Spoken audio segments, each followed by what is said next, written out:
எல்லா தமிழ் மக்களுக்கும் என்னுடைய வணக்கம். இன்றைக்கி நம்ம கேரளா சமையல் செய்ய போகிறது சத்யா ஸ்பெஷல் பாவைக்காய் கிச்சடி.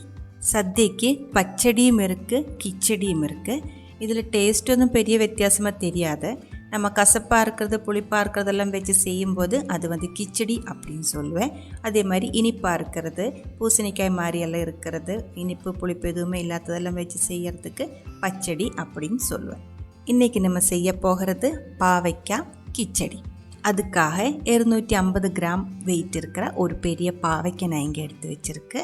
அது நல்லா கழுகி இதே மாதிரி ஒரு மீடியம் சைஸில் கட் பண்ணி எடுத்துக்கோங்க. ரொம்ப சின்னதாகவும் வேண்டாம், ரொம்ப பெருசாகவும் வேண்டாம். கூடவே 2 காரமாக இருக்கிற பச்சை மிளகாயும் கட் பண்ணி வச்சுருக்கு. பாவைக்காய் பிடிக்கலை அப்படின்னா உங்களுக்கு வெண்டைக்காய் வச்சுட்டும் இப்போ செய்கிற அதே மெத்தடில் இந்த கிச்சடி ரெடி பண்ணி எடுத்துக்கலாம். ஆனால் வெண்டைக்காய் வச்சுட்டு செய்யும்போது அதுக்கு பச்சடி அப்படின்னு தான் சொல்லுவேன். வெண்டைக்காய் கட் பண்ணி எடுக்கும்போது இதே மாதிரி ரவுண்டாக கட் பண்ணிக்கோங்க. ரொம்ப நைஸாக கட் பண்ணக்கூடாது. இது நம்ம எண்ணெயில் பொரித்து எடுத்து தான் செய்யணும். அப்போ ரொம்ப சின்னதாகி போயிடும். அதனால் இதே மாதிரி ஒரு திக்னஸில் கட் பண்ணி எடுத்து வச்சுக்கோங்க. இன்றைக்கி நம்ம செய்கிற பாவைக்காய் கிச்சடிக்காக ஃபஸ்ட்டு அது பொரிச்சு எடுக்கணும். பொரிச்சு எடுக்கிறதுக்காக கொஞ்சம் அதிகமாக எண்ணெய் ஊற்றிக்கோங்க. சும்மா வதக்கி எடுத்தால் பத்தாது, நல்லா கிறிஸ்பி ஆகிற வரைக்கும் இது ஃப்ரை பண்ணணும். அதுக்கு தகுந்த மாதிரி எண்ணெய் ஊற்றிக்கோங்க. ரொம்ப அதிகமாக எண்ணெய் ஊற்றி அதுக்குள்ளே இந்த பாவைக்காய் எல்லாம் போட்டு வறுத்து எடுத்தால் அந்த டேஸ்ட்டும் இருக்காது. அதனால் இதே மாதிரி ஷாலோ ஃப்ரை பண்ணி எடுத்துக்கோங்க.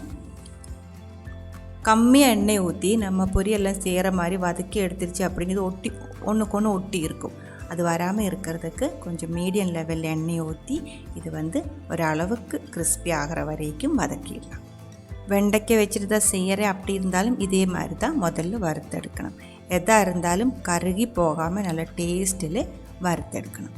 அது ஆகிறதுக்கு கொஞ்சம் டைம் ஆகும். அதுக்குள்ளே நம்ம அரைச்சி எடுத்துக்கலாம். ஒரு 3 to 4 டேபிள் ஸ்பூன் அளவுக்கு தேங்காய் எடுத்துக்கோங்க. தேங்காய் ரொம்ப கம்மியாக போதும். நான் ஒரு 300 ml தயிருக்கு தான் நான் இப்போ பச்சடி செய்கிறது. ஒரு 300 ml தயிருக்கு தான் 4 டேபிள் ஸ்பூன் அளவுக்கு தேங்காய் எடுத்துருக்கு. அரை டீஸ்பூன் அளவுக்கு கடுகும் சேர்த்துருக்கு.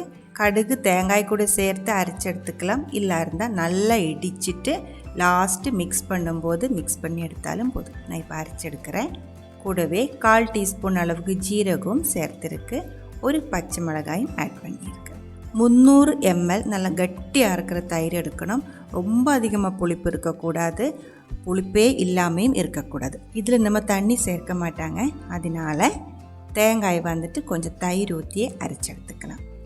இது ரெடி பண்ணி எடுத்ததுக்கப்புறம் நல்லா கட்டியாக இருக்கிற ஒரு கிச்சடியாக இருக்கணும். அதனால தான் தண்ணி ஊற்றாது. பாருங்கள், நல்லா நைஸாக கட்டியாக தேங்காய், கடுகு, ஜீரகம், பச்சை மிளகாய் எல்லாம் சேர்த்து அரைச்சி எடுத்துருக்கு. இது இங்கே இருக்கட்டும். பாவைக்காய் ரெடி பண்ணி எடுத்ததுக்கப்புறம் மிச்சம் மிக்ஸ் பண்ணிடலாம். பாருங்கள், இது கலரெல்லாம் மாறி நல்லா ஃப்ரையாக வந்துட்டு இருக்குது. இது நல்லா ட்ரையாக இருக்குது. அதே மாதிரி கொஞ்சம் கிறிஸ்பியுமாக இருக்குது. வத்தலெல்லாம் செய்கிற அந்த அளவுக்கு ஒன்றும் கிறிஸ்பி ஆக வேண்டியதில்லை. இந்த அளவுக்கு போதும், கரெக்டாக இருக்குது. இப்போ இது நம்ம எடுத்துக்கலாம். ஒரு பாத்திரத்தில் மாற்றி இது நல்லா ஆற வைக்கணும். சூடோடே தயிரில் மிக்ஸ் பண்ணக்கூடாது. ஆறுறதுக்காக இங்கே வச்சுக்கலாம். அதே பாத்திரத்தில் நம்ம கட் பண்ணி எடுத்து வச்ச 2 காரமாக இருக்கிற பச்சை மிளகாய், பெரிய பச்சை மிளகாய் இருக்குது, நல்லா காரமாக இருக்குது. இது முதல்ல நம்ம பாவைக்காய் கூட சேர்த்துச்சு அப்படின்னு இதோட கலரெல்லாம் மாறிப்போம். நமக்கு கொஞ்சம் ஃப்ரெஷ்ஷு மணத்தில் நல்ல கலரில் கிடைக்கணும். அதனால தான் லாஸ்ட்டாக ஃப்ரை பண்ணி எடுத்துருக்கு. இந்த அளவுக்கு போதும். அதுவும் ஆற விட்டுக்கலாம். பாவைக்காய் ஆறினதுக்கப்புறம் நம்ம எடுத்து வச்ச தயிர், அரைச்சி வச்ச தேங்காயோட மிக்ஸும் சேர்த்து நல்லா மிக்ஸ் பண்ணணும். தயிர் ஒரு விஸ்கு வச்சுட்டு இல்லை ஃபோர்க்கு வச்சுட்டு தான் நல்லா மிக்ஸ் பண்ணணும். இது மிக்சியில் அடிச்செடுக்கக்கூடாது, தண்ணி மாதிரி ஆகி போயிடும். நமக்கு நல்லா கட்டியாக இருக்கிற தயிரோட மிக்ஸ் தான் வேணும்.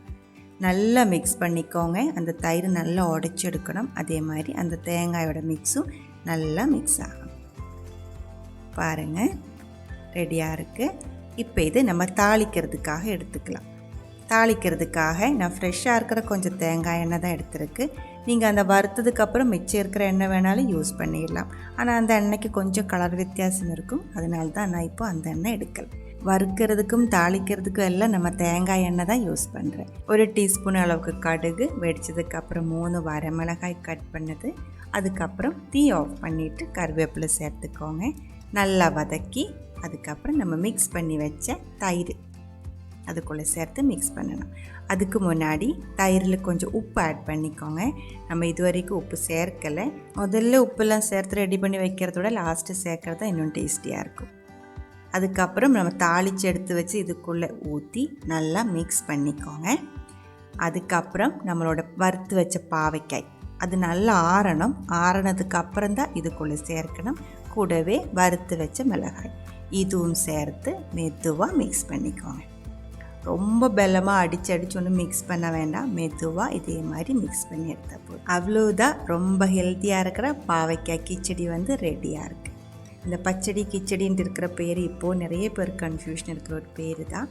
ஆனால் சில இடத்துல பச்சடி செஞ்சாலும் கிச்சடி செஞ்சாலும் அந்த ஏரியாவுக்கு தகுந்த மாதிரி பேர் மாற்றி மாற்றி சொல்லிகிட்டு இருக்கு. ஸோ எதாக இருந்தாலும் இந்த ஒரு ரெசிபி உங்களுக்கு பிடிச்சிருக்கு அப்படின்னு நினைக்கிறேன். பிடிச்சிருந்தா கண்டிப்பாக ட்ரை பண்ணி பாருங்கள். ட்ரை பண்ணி பார்த்ததுக்கப்புறம் உங்களோட கமெண்ட்ஸ் எல்லாம் சொல்லிடுங்க. இந்த சமையல் பிடிக்கிற ஃப்ரெண்ட்ஸுக்கு ஷேர் பண்ணி விட்டுக்கோங்க.